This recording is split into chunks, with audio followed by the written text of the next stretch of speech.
It's time to talk about my hometown team, my favorite team, the Seattle Seahawks, and what they're doing that's different than the rest of the NFL. Their rebuild, their quote unquote rebuilding year didn't take any time. It happened in the same year that the rebuilding was supposed to happen.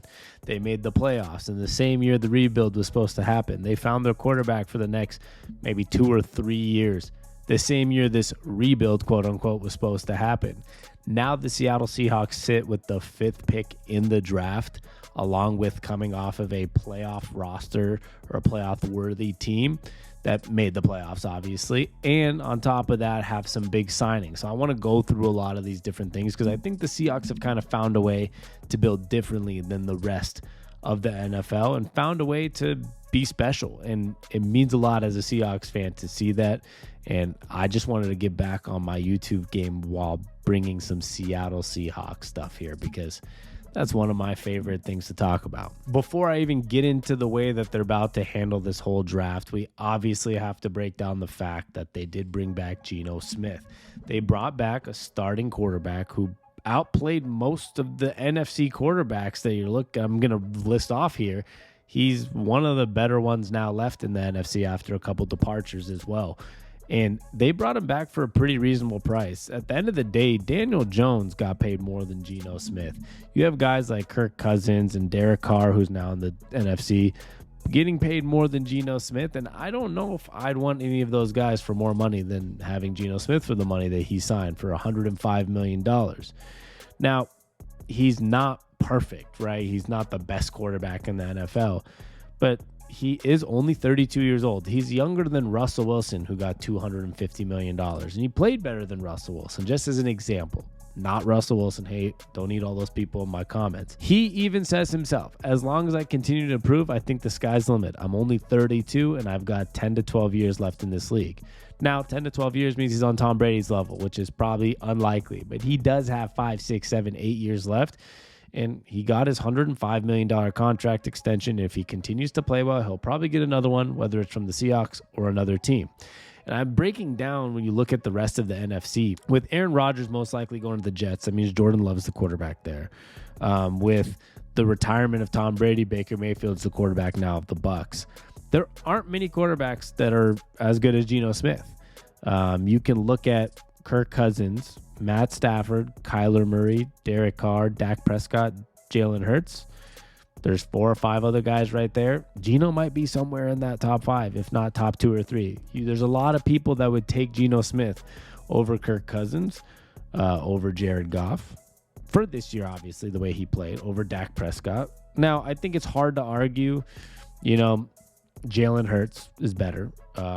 Dak Prescott, obviously not. Kyler Murray could be better if he was healthy. He's not even going to play half this season. Matt Stafford, we don't know what he's going to be after these injuries. We saw that this year. So he's sitting there somewhere looking like a decent quarterback to have as a starter.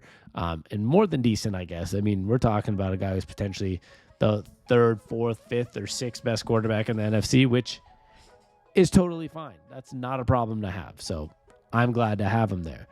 Now, you do have some interesting things when it comes to the draft. The Seahawks do have the 5th pick, and there was this picture today on Twitter where, Pete Carroll was meeting with C.J. Stroud, however you say it.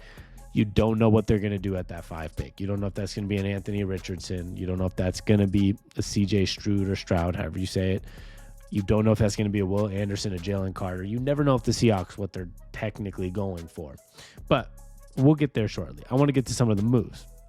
Obviously, the Seahawks brought in Devin Bush, who, has not recovered so much from his ACL playing with the Steelers, but could be a great pickup as a backup guy or a guy to, fill in a lot of spots at linebacker while Jordan Brooks is still recovering, or figure out if we bring back a guy like Bobby Wagner, which I hope we do.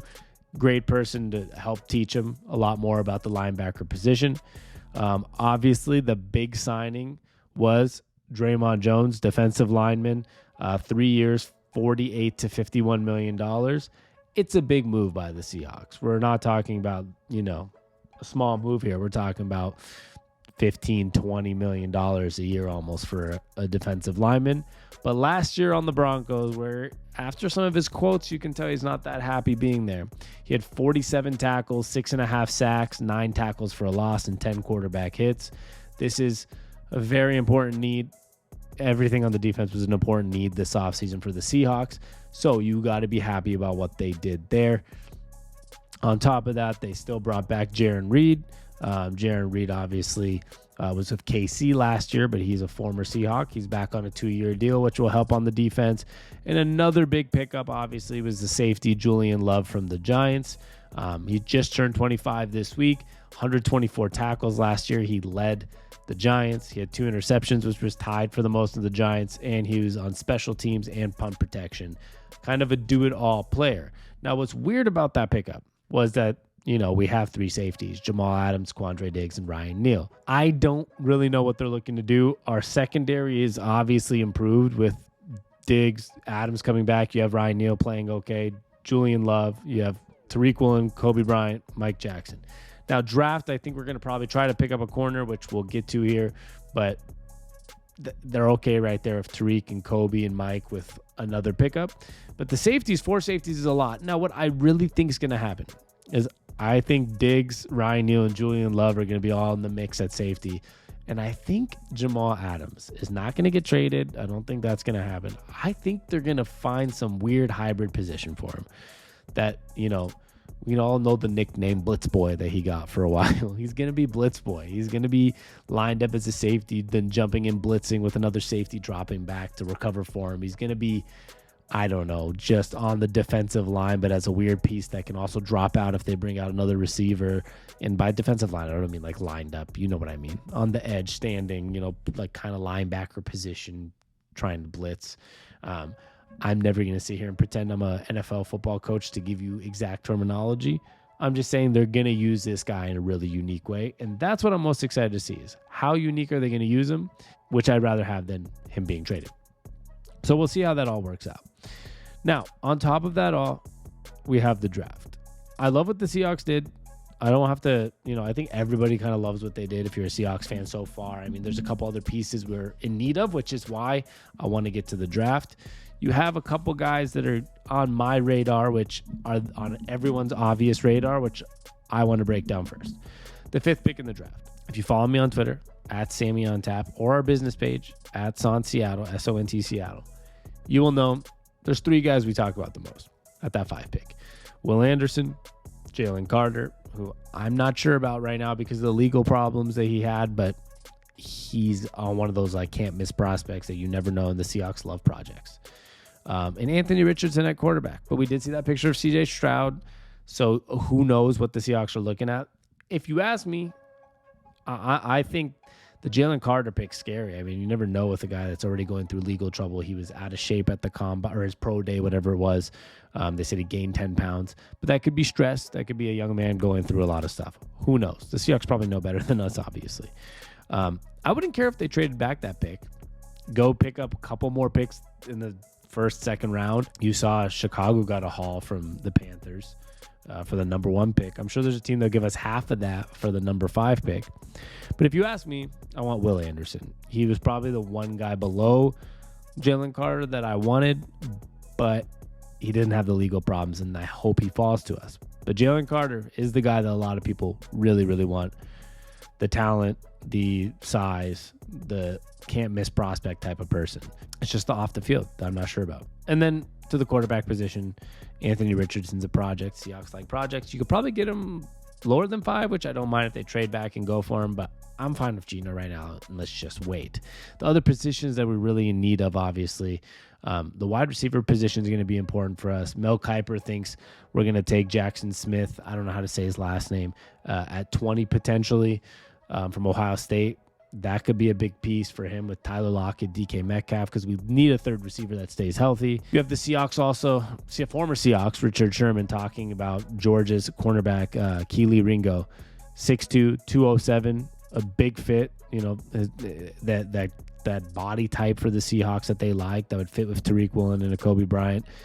Richard Sherman said his flaws are easily correctable. You can't say that about everybody in the draft or in the league. Kind of sounds like a Tariq Woolen type of situation or a Richard Sherman type of situation, all those type of things. So that's another person to keep an eye on for the draft. I think we also have some obvious, interior defensive line things that we need to figure out. We need a center, a long snapper, a couple other major pieces there. We lost our running backs in Kenneth Walker and Travis Homer, two guys that, were great backups. Sorry, not Kenneth Walker.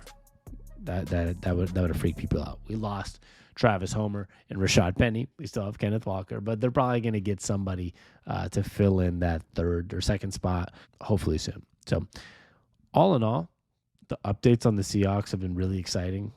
Big pickups, big draft coming up, re-sign Geno, and some good, moves in the offseason. And it's time for this team to prove once again that they rebuild different. It's not real rebuilds. They did in the same year, and they're going to compete once again. I hope you enjoy these type of videos where I just rant about sports. I'll be doing more of these and more of just stuff of me going around town. If you love watching sports videos, you can check me out. Going to the World Baseball Classic, spring training games. I'm going to make all types of videos on this channel. Hopefully you guys enjoy, and I appreciate the love, and we'll talk soon. Peace.